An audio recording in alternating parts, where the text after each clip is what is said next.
সাথে আয়াসের এত ভালো বন্ডিং, মাশাল্লাহ মাশাল্লাহ। রানিয়া আয়াসকে এত আদর করে যেটা তোমরা এই ভিডিওটা দেখলেই বুঝতে পারবা। রানিয়া কখনো চিড়িয়াখানায় আসে নাই, আজকে রানিয়ার এই প্রথমবার চিড়িয়াখানায় আসা, আর আয়াসের হচ্ছে এই দ্বিতীয়বার। তো আজকে আমরা কি কি দেখলাম সবকিছুই দেখতে পারবা। তার আগে দেখো আয়াস আজকে কত বেশি দুষ্টামি করতেছিল। আয়াস মনে হয় বুঝতে পারছে যে আজকে আম্মু আমাকে বিকালবেলা ঘুরতে নিয়ে যাবে, এই জন্য আয়াস একটুও ঘুমাইতেছিল না। দেখলাম কিছুক্ষণ পরে হচ্ছে রানিয়ার আম্মু আমাকে কল দিছে, বলতেছে যে আজকে আমরা চিড়িয়াখানায় যাব। তো এই জন্য আমরা একদম ব্যাগ ট্যাগ গুছায় রেডি, আমি, রিয়া আর হচ্ছে আয়াস, আমরা একসাথে বের হয়ে গেছি। আর ওই দিক থেকে আখি, রানিয়া সবাই আর কি চলে আসছিল।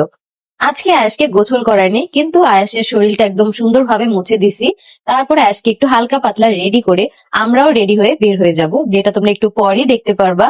আজকে আমরা সারাদিনটা অনেক বেশি মজা করছি, আর সব থেকে বড় কথা হচ্ছে এখন আয়াস বাইরে গেলে অনেক বেশি আনন্দ করে। এই জিনিসটা আমার কাছে অনেক বেশি ভালো লাগে, যার কারণে আগের থেকে বেশি আমি আয়াসকে নিয়ে এখন বের হই বলতে একটু খোলা জায়গায় যাই, যাতে করে আয়াস খেলতে পারে, আয়াসের যাতে ভালো লাগে, আয়াস যাতে নিজের ইচ্ছে মতো হাঁটতে পারে। এই জিনিসটার কারণে এই যে দেখো রানী আয়াসকে কতটা ভালোবাসে, মাশাল্লাহ মাশাল্লাহ। কেউ কিন্তু মাশাল্লাহ না বলে যাবা না।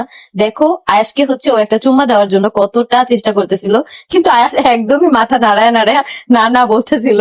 যাই হোক, তো এই জিনিসটা হচ্ছে রানী আবার দেখে আমার ক্যামেরার দিকে কতক্ষণ তাকায় ছিল। এদিকে আমরা হরিণগুলা দেখলাম যে অনেক বেশি সুন্দর লাগতেছিল। আমাদের হরিণ দেখা হয়ে গেলে আমরা এখন চলে যাচ্ছিলাম একটু সামনের দিকে, কারণ সামনেই সবকিছু আর কি আছে মূলত। তো আমরা সবাই একসাথে যাচ্ছিলাম। মিথিলাও পরে এসে আমাদের সাথে জয়েন হয়েছে, কারণ মিথিলা একটু ক্লাস করতে গেছিল, যার কারণে এখান থেকে আসতে ওর একটু লেট হয়েছে। আমরা সবাই একটু অপেক্ষা করছিলাম। অনেক আপুরাই হচ্ছে আমাকে ইনবক্সে নক করো, জাকি আপু কোনো কাজ থাকলে আমাকে দাও, একটা কাজের খুবই প্রয়োজন।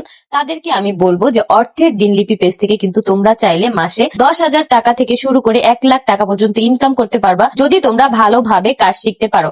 আর কাজ শিখতে হলে অবশ্যই তোমাদের কুইন্স অফ গোপালগঞ্জ গ্রুপে জয়েন হতে হবে।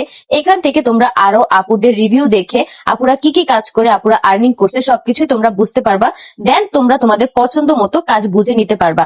এখন কিন্তু টাইপিং এর সাথে সাথে আরো নতুন অনেকগুলা কাজ আসছে, যার জন্য তোমাদেরকে অর্থের দিনলিপি পেজে নক দিতে হবে। অনেক আপুরাই হচ্ছে একটা জিনিস ভুল বুঝে যে নক দেওয়ার সাথে সাথে কেন রিপ্লাই আসতেছে না।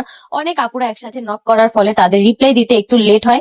কেউ হতাশ হবা না, সবাইকে রিপ্লাই করা হবে, একটু সময়ের ব্যাপার। আজকে আমরা চিড়িয়াখানায় গিয়ে অনেক বেশি বোর হয়েছি, তার কারণ হচ্ছে আমরা বাঘ যেখানে দেখতে গেছি সেখানে দেখলাম যে বাঘটা ঘুমাচ্ছে, সিংহ দেখতে গেছি সেইখানেও দেখলাম সিংহটা ঘুমাইতেছে, যার জন্য আমার কাছে একটুও ভাল লাগেনি। আর আমাদের সবারই মনের অবস্থা একই রকম আর কি হয়ে গেছে।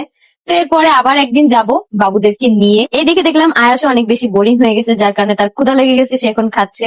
সে খাওয়া দাওয়া শেষ করলেই আমরা এখন রওনা দিব বাসায় যাওয়ার জন্য। অলমোস্ট সবাই, আমরা না, আখিরাও রওনা দিবে বাসায় যাওয়ার জন্য।